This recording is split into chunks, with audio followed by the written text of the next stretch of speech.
Good afternoon, everyone. Thank you for joining us today for this installment of the Dean Speaker Series. Particularly thrilled to offer this installment in honor of our Black History Month events and featuring two wonderful friends of Pepperdine who, through conversation, we've discovered maybe 6 degrees of separation or something, friends with each other. So thank you so much for joining us. I'm going to turn to Dean Karen to go ahead and introduce our guests more formally, and then we'll get started. We will have a time for a short interaction and Q&A, hopefully with this intimate group. We can have some really good discussion amongst one another. And then of course, you'll have your wonderful lunches after. Thank you. Thank you, Black. Welcome everyone. I am thrilled to introduce two great friends of mine and friends of Pepperdine. First, Patricia Wilson has been a member of the Baylor Law School faculty since 1993 and now serves as associate dean. Before joining the Baylor faculty, Dean Wilson practiced law for 7 years and spent 4 years with American Airlines. She speaks regularly at continuing legal education seminars in New York, San Francisco, and Chicago.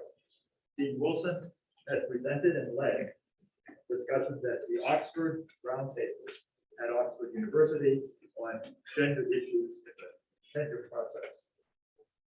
She's a trained mediator and is actively involved in the Waco community, serving on the boards of a number of nonprofit organizations. Dean Wilson earned her undergraduate degree at Purdue University and her law degree from Northwestern University School of Law, where she was named a Whitmore Scholar and was a member of the Board of Editors of the Journal of International Law and Business. In August of 2021, Dean Wilson became serving as the moderator of the Cooperative Baptist Fellowship, which comprises 1,400 churches and 750,000 individual members. Dean Wilson was a gracious host when I visited Baylor as part of an ABA team in December. I am thrilled to be able to host her today and tomorrow as she graciously agreed to stay for our second annual Awning Awards. And by the way, Pat, if you haven't checked, it's now 29 degrees in Waco. That is why I'm happy to be here. And freezing rain is coming in, just to add to it. They are not here. Unfortunately, we need the rain there. For the second year in a row, Blake Morant is serving as our Strauss Distinguished Visiting Professor of Law. Professor Morant is visiting us from George Washington School of Law, where he was the Robert Kramer. He is the Robert Kramer Research Professor of Law. He previously served as dean at George Washington from 2014 to 2019, and he was dean of Wake Forest University School of Law from 2007 to 2014. And he said the highlight of his term at Wake Forest was having Ahmed Taha on the faculty. Blake has served as president of the ALS in 2015. He was named the John Kramer Outstanding Law Dean by Equal Justice Works and was recognized 3 times by the national jurors as one of the most influential people in legal education. Prior to becoming a legal academic, he served in the Army's Judge Advocate General Corps as a senior associate at a law firm in Washington, D.C., and as an assistant general counsel for the Washington Metropolitan Area Transit Authority. He earned his undergraduate and law degrees from the University of Virginia. Blake is a longtime friend of our law school and delivered our commencement address in 2010. Please join me in welcoming Dick Wilson and Patricia.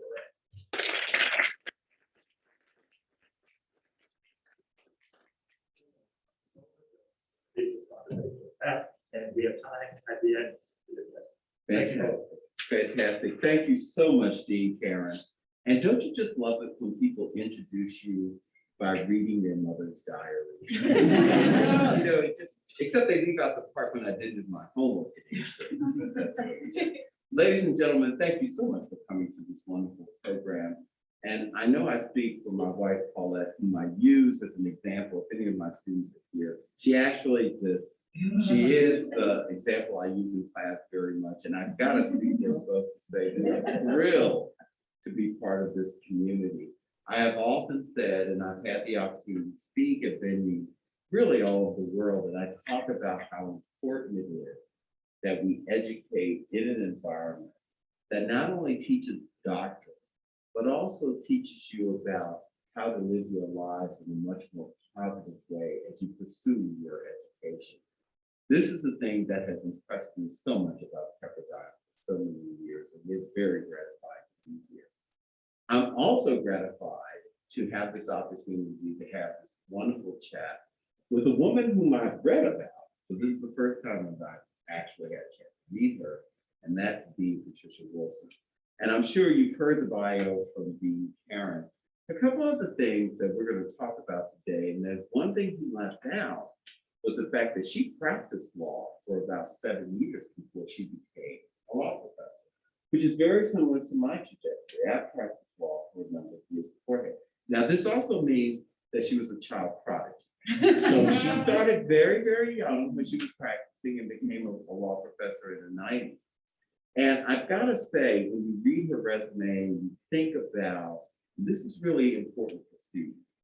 When you think about a career, and all of my students oftentimes are really buried in making sure they get a job, that they pay their loans, and all of it.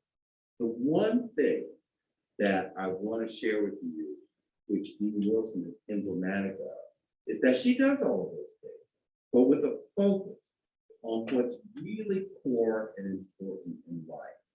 That is your family, your faith, and what builds you as a person, and how your career meshes into that so that you are a complete professional when you come out. And she's the consummate of that. Dean Wilson, is such a pleasure to be with you today. And I've got to say, everybody who's been a dean, and I'm sure Dean Karen knows this too, this is my what I call my Oprah moment.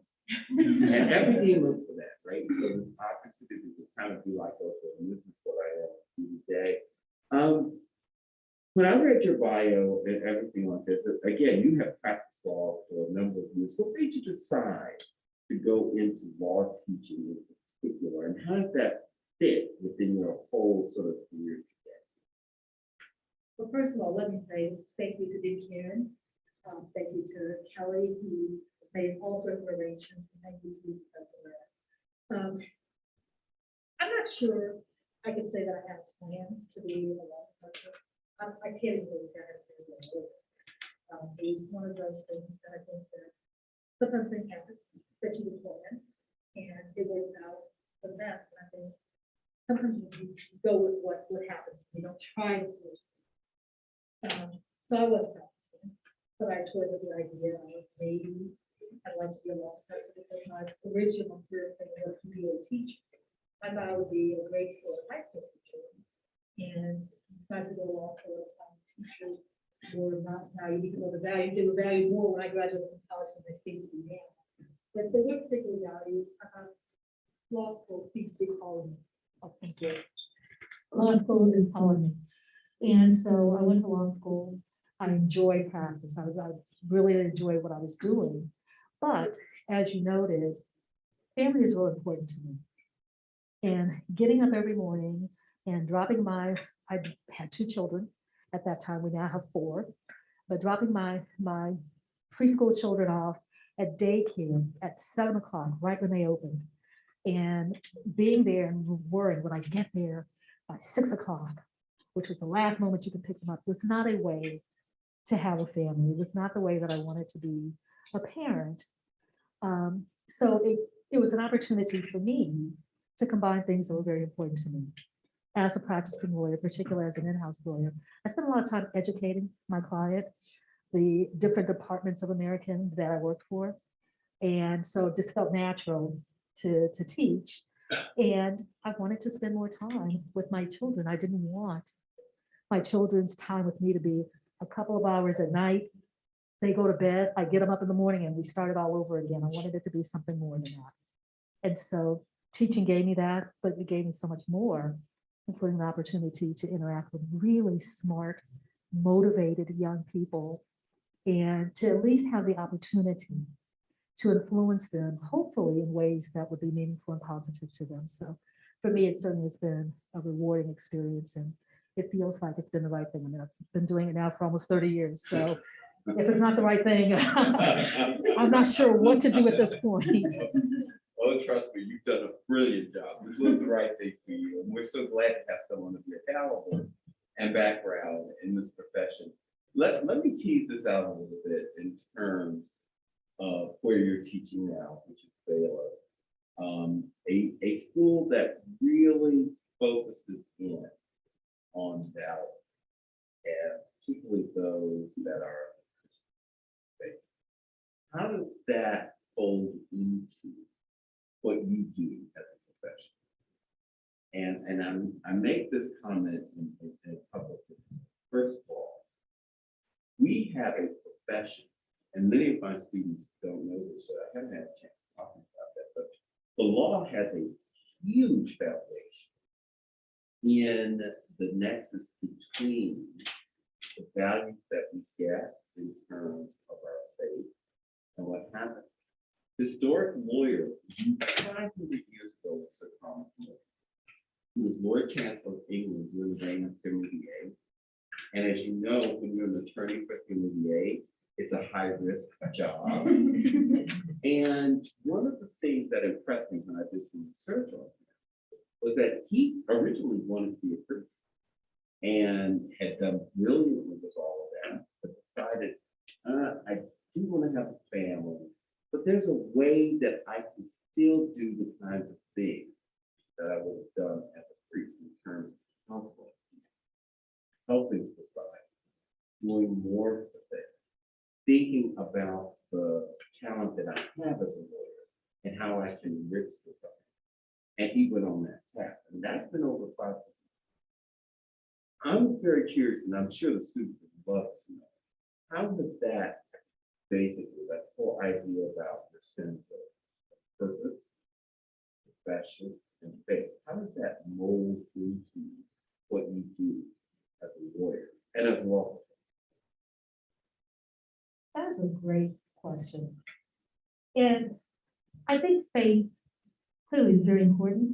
I don't think you have to be in a faith-based institute the way I am. I mean, Baylor is a Baptist college, a Baptist university, and the law school is obviously part of the university.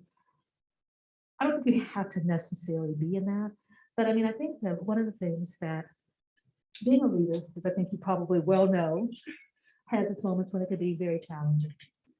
And not forgetting, always being aware of what your faith is, what your faith calls you to do, can often provide some guidance in how to proceed. At a minimum, I think your faith and your desire to glorify God can influence the way that you might otherwise choose to act. I mean, you know, we all have, let's face it, we all have our baser sides where we actually would like to say or do something and maybe fantasize about, if I would, I would do this. And if you don't, then you're a much better person than I am. But you know, when it comes to acting, you find yourself saying, I have to view this individual who I might otherwise be tempted not to be my best self to. I have to view this individual as a child of the God that made me.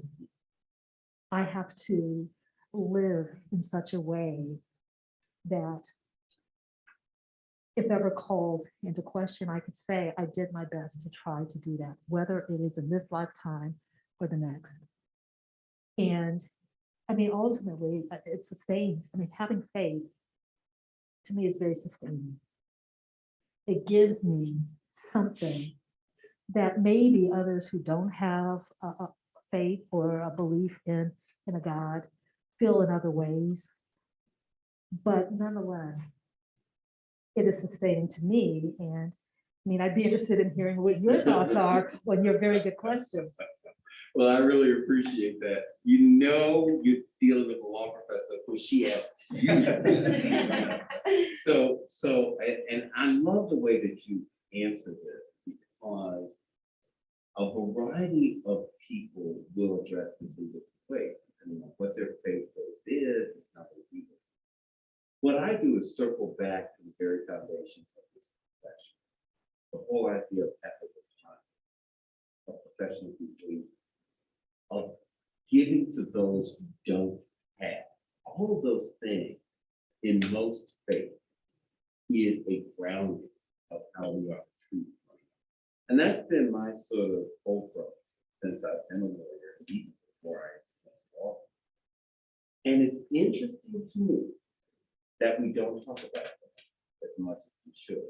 And I think if we did, lawyers would have a better image than what they have right now. So I've got to say, I'll never forget. How many of you have seen the movie Jurassic Park? The very first one. That's you've seen it. So here it was. I know there's a debate, but here it was. I was sitting in the movie when this was out. This is about the time right? You saw that movie. I did. You saw that movie. So in that movie, do you remember the scene of the T-Rex is chasing the Jeep down the road, drawing in that scene? And there were 3 people in it. And one was the Lord. And the first person devoured by the T-Rex was the Lord. And I was in the theater, you know, when this happened, and it was terrifying. When the lawyer got out, the whole theater erupted in applause. and so it was so embarrassing that when I got out, you know, and I was with some friends, and they said, "Oh, he was like Morant, blah, blah, blah." And the person, "Oh, what did you do?" I got farm over it.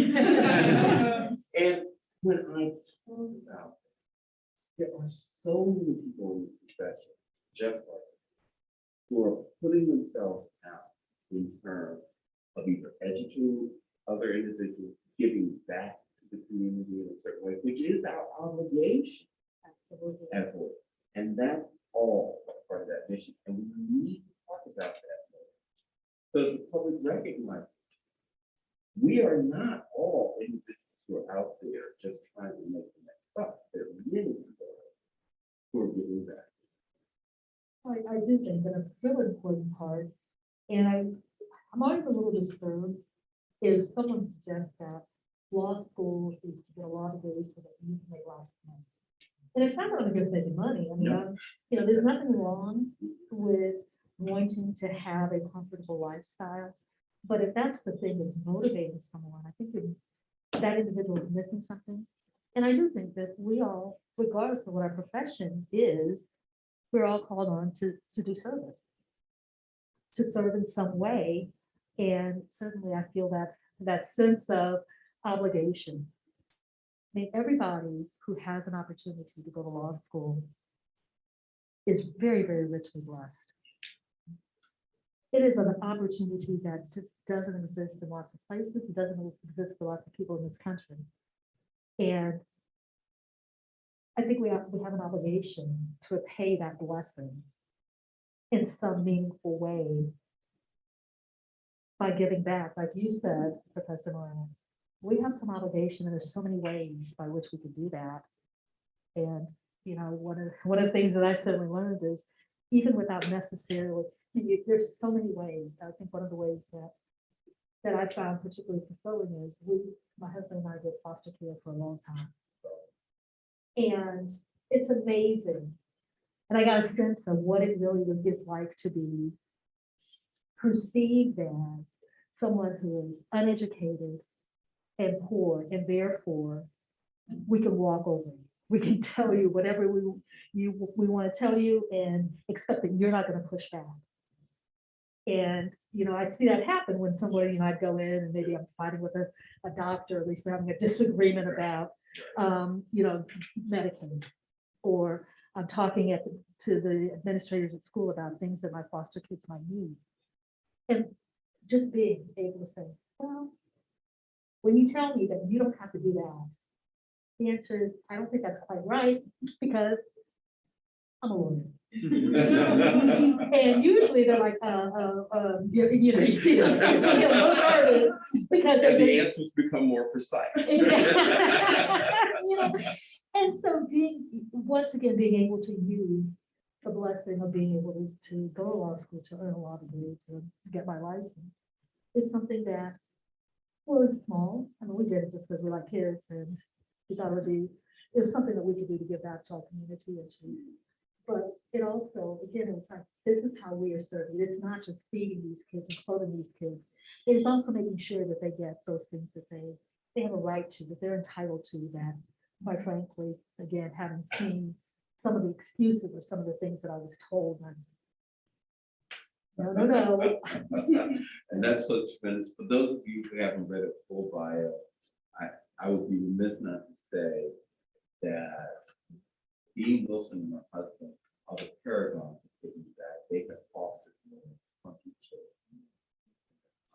And to do that at an active career says so much about what your mission in giving back is so fundamental to who you are. Let me ask you another question, which brings up certain imageries for me, and I'm very curious about this for you. And that is, what role models have you had in your life that have reinforced the kinds of values that you have? Well, first and foremost, it would be my mother. My mother was relatively old, at the grand old age of 39 when I was born, but I was adopted. I'm one of those people that have two families, my adoptive family and I actually do know my biological family. I was adopted by the Wilsons, and shortly after my mother adopted me, they'd adopted my older brother, and shortly after they'd adopted me, my father died.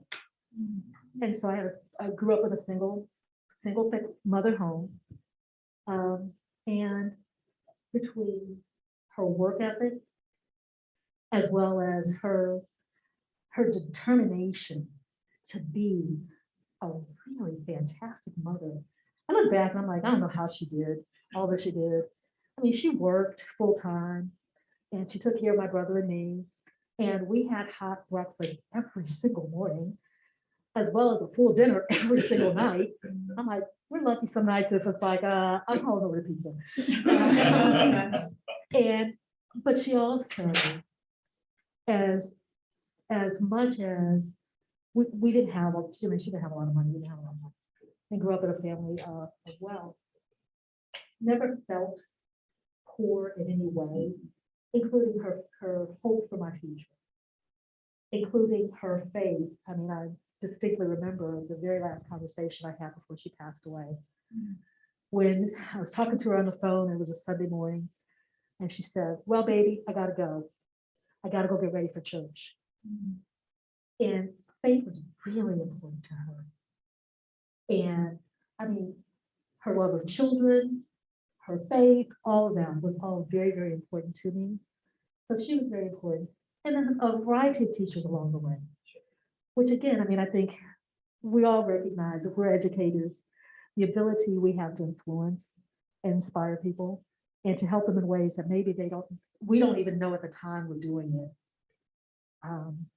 And I had several teachers like that did little things along the way that only in retrospect did I realize how they influenced me.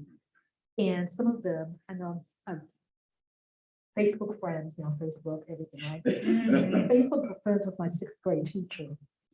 And I said, these are the things that you did. He's like, I never knew. Like, these were my favorite teacher. And, you really affected the trajectory of my life. So. Which is huge. Absolutely. Which is so huge. And I gotta say, as I hear you talk about your mother, it kind of that generation is just incredible. Yeah. Your narrative also reminds me of that influenced me in a great way. And I mean, many of you have heard of Dr. Maya when I was dean of the board, Paulette and I were invited to have dinner with her. And for those of you who've never heard her speak, she had this very distinct. And I remember, and Dean Carroll will know this, your assistant will announce people calling. And my assistant said, there is a Dr. Angelo on the phone for you. Do you want to take the call? I said, do I want to take the call? So that all led to us having dinner with her. And she regaled us with this conversation about faith, for one, and the influences that we have on other people or another. And of course, this woman had huge faith. But for her, there was an intersection between who you are as a person and how you manifest that in things. And you certainly have done that a great way. And I'm so proud of all your power. Let me turn this a little bit because we're now at a point. I want to save some time for questions because I understand they're going to eat after this, and we have to save some time for that. My father was a minister, an A&E minister for 68 years. And granddaddy always told me, if you've got to speak and the people haven't eaten yet, talk for 2 minutes. I've already violated that. But we are now, as you know, we're in Black History Month. That together with events in this country in the last couple of years that really brought to light the whole social justice. I would appreciate your comment about how we as lawyers should hold into that agenda in terms of either educating the public about the importance of social justice and how that fits in our mission, not only in terms of what we do, but in terms of faith.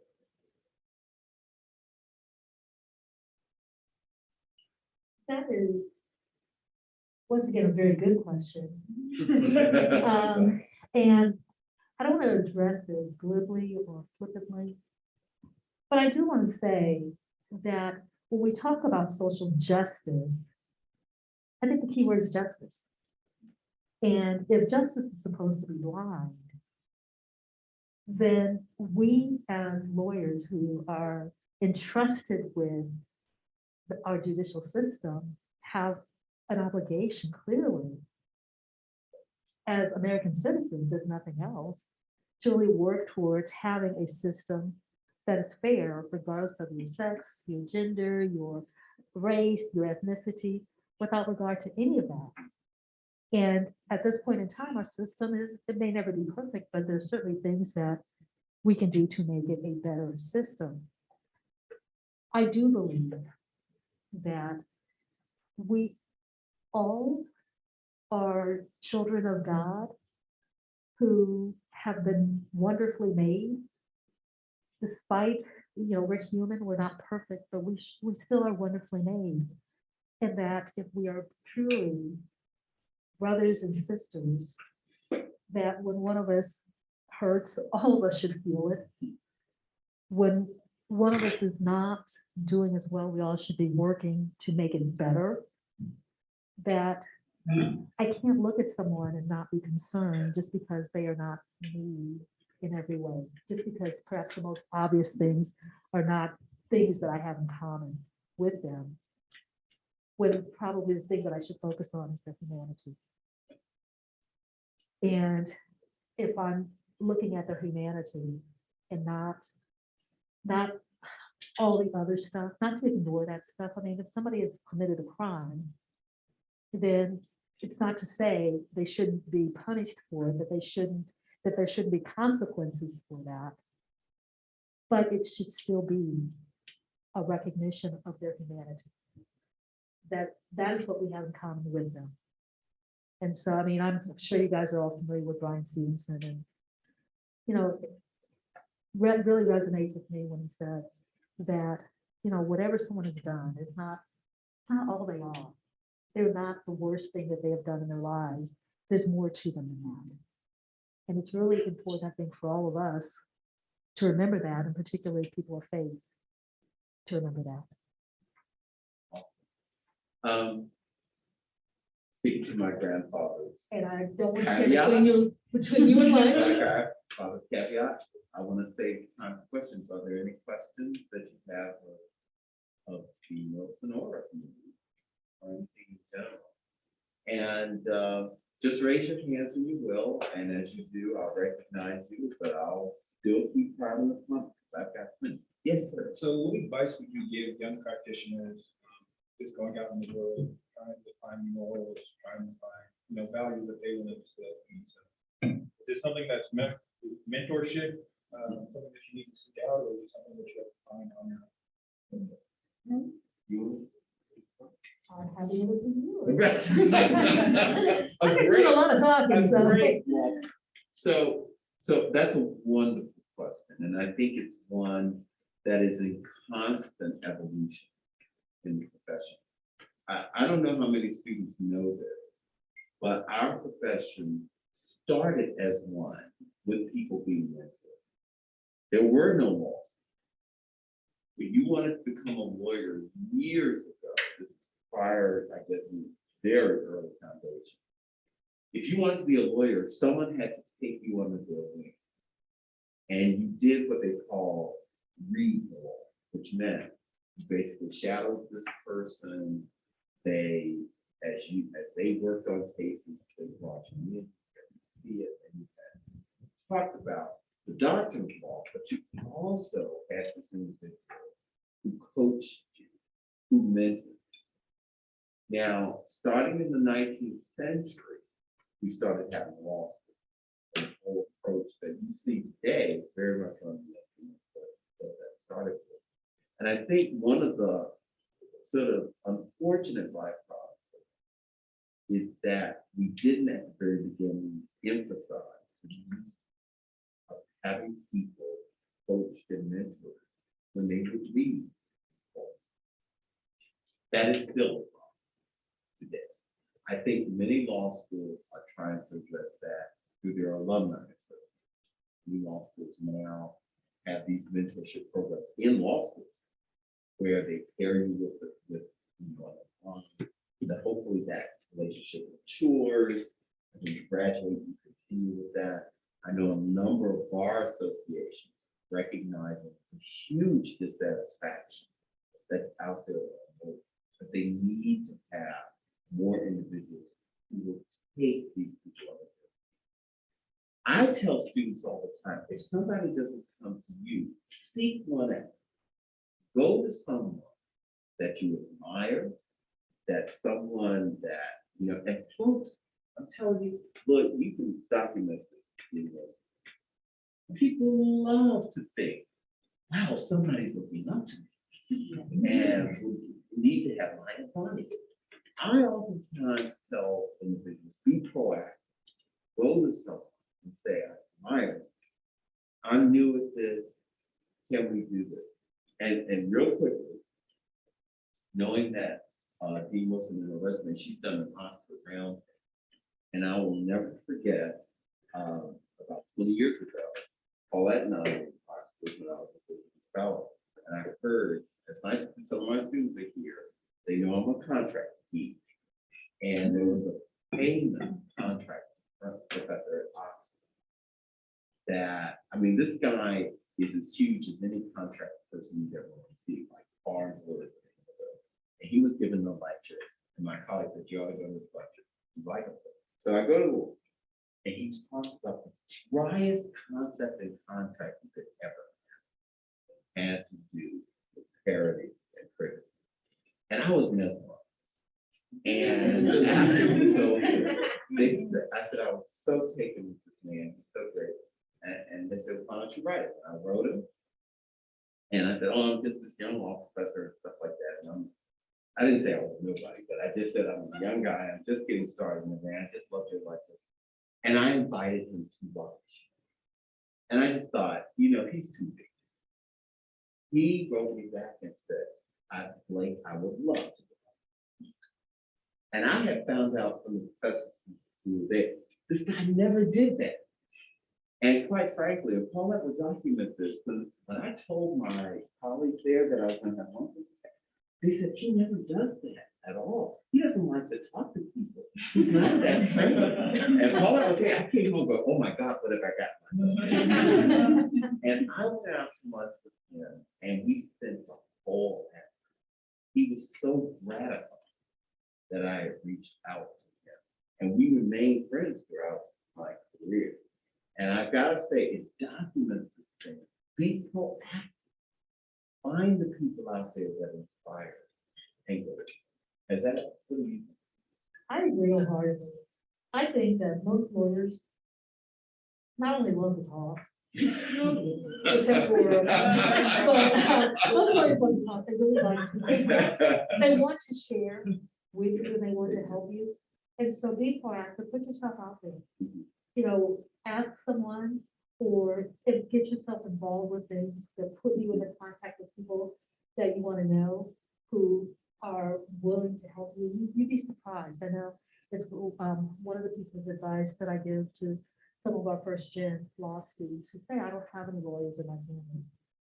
And yeah, that is a little bit more of a challenge, but there are so many lawyers that are happy to share their experience, their wisdom with you. Great question. Nothing. Yes. Yes.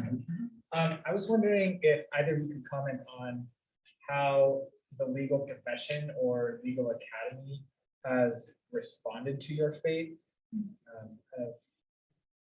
Just how you have lived that out and what the response has been. Perhaps from other lawyers of faith or lawyers who don't identify with any particular faith tradition. How they respond. You want to start? I'll start, but I will say that I think I probably have, I'm in a really easy position. I'm at a Baptist university and my dean is a man of faith. Most of my colleagues are very actively engaged in their faith communities.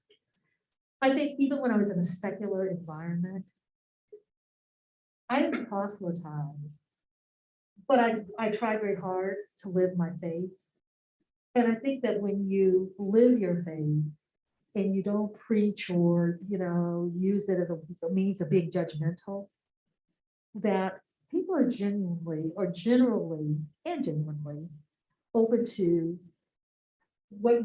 who you are and what you are. It's a part of my personality. It's a part of who I am. And so, you'll never hear me saying, well, according to, this Bible verse, you are a sinner. I'm not going to ever preach it here. I hope that I will just lead a life that, shows that. I think every good pastor has that sermon. Will they know you're Christian by your actions? That's what I try to do. And again, it's been well accepted. I'm in an easy place. Ditto. So very, very often. And as I said, my grandfather was 68 years. The one thing that I recognize that so many people are drawn to by your genuine sense of humanity. One of our biggest commands is that you are to love one another as he loves you. And then we're not perfect. And one of the things that I gather from that is that I have to continue to love when that person is really maybe angry or whatever, which is very difficult sometimes. But if you keep as your compass, and this is what I love so much about Muslims, the idea that people read you about the way that you conduct yourself. That really attracts a lot. I've had people, without basically saying what my faith is, who will comment to me, like you do so much to make you feel better about it. How do you feel? And then that gives you an opening. But I think the way you live your life, which is grounded by your faith, is a huge part of that profession. I'll also say this, as I said before, our profession has as its background in a lot of it. And I didn't know this until I did my research. But if you look at a lot of the various things, the rules of professional responsibility, all talk about how you are to treat one another, how those who have been blessed with so many talents have an obligation to give back. All of that is a part of often attractive. Great question. We have time. Maybe one. One more. No question. Oh, come on. Yes. This is for Dean Wilson. First, I just want to say thank you for sharing about your own personal experience with adoption, and then the ways you've given back to the foster care system and adopting. When I think about service amidst the legal profession, it's usually only termed, or I think it's usually only described in terms of pro bono legal work, which I think is very valuable and obviously an impactful way that lawyers can give back. But I rarely hear about service opportunities outside of pro bono legal work. And I think there's usually an assumption that lawyers are so engrossed in their work and careers that anything outside of acting as an attorney is just not something to fit into someone's schedule. I think for a lot of students, when they think about their legal career, particularly the idea of fostering a child isn't something they would think would be manageable, let alone 20 children over a number of years.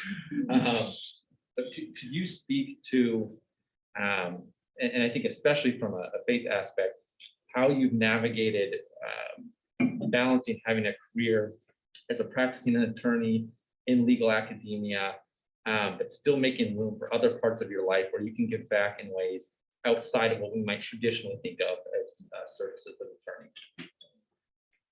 That is a good question. And I mean, clearly, without a doubt, probably one of the easiest ways to give back is to take advantage of the fact we have this legal training, we have this legal knowledge, and there's a lot of need for it in a lot of different ways. I think but it's like lots of other things. If it's something that's important, then you think creatively about how to make time for it and how to make it work. I'm lucky because my husband is fantastic. He's a wonderful man who, when I said, I feel like we should do foster care, and if there's some kids that seem to be a good fit and need an adoptive home, then we should adopt. And he said, okay, never hesitated. And we did it as partners. I mean, not only because we're husband and wife, but we just found ways to make time. Were there nights when there were late nights because we were doing kid stuff, and then there was still work to be done for my job? The answer is yes. Were there things that it's like, okay, I've got to manage how I'm going to do this and do that? The answer was yes. How am I going to get this kid to speech therapy? How am I going to get this kid to his play therapy because he's got other issues that he has to address? And the answer is we just found a way to make it work while always trying to be cognizant of not being overextended. I mean, if anything, that's as much of a challenge, I think, is to make sure that you don't overextend yourself so that you're tired, you're stressed out, or other things start to be neglected. But it's a balance. And so, it's not easy. I'd be lying if I said it was easy. I mean, ask me some of the stories we have with our children. At what we didn't have 20 in the house at the same time, but at different times we have 5 kids, all under the age of 12. Ask me how efficient I was at getting the kids up in the morning, getting them dressed and fed and out the door. But you just you find ways to make it happen. And that's a wonderful question. If I can dovetail with it as well, there's just so many ways while you're practicing law that you can give back in ways that are hugely demonstrative as to being Muslim and Christian. But there are others as well. I remember when I came to Forest, there was a law firm that adopted an inner city element. And this law firm, as a result of doing that, really made a huge impact on home. It would have them lunch periodically. sort of introduce them not only to the etiquette of what a formal lunch was, but they would have speakers come in and talk to them. They would raise money to make sure that kids had the requisite supplies that they need. That elementary school before the laws were adopted had some of the lowest test scores. Years later, they had some. And those are ways, I mean, there are so many different ways. That we can do it. I see that we're out of time. I could do this all afternoon and I would get in trouble with this wonderful institution. Ladies and gentlemen, please give a round of applause.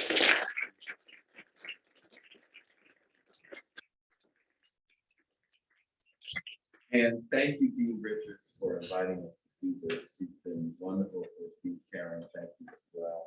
I want to thank Dean Richards too, because she, She's fantastic. there, all of us. And thank you for coming, ladies and gentlemen. And true to my grandfather, much.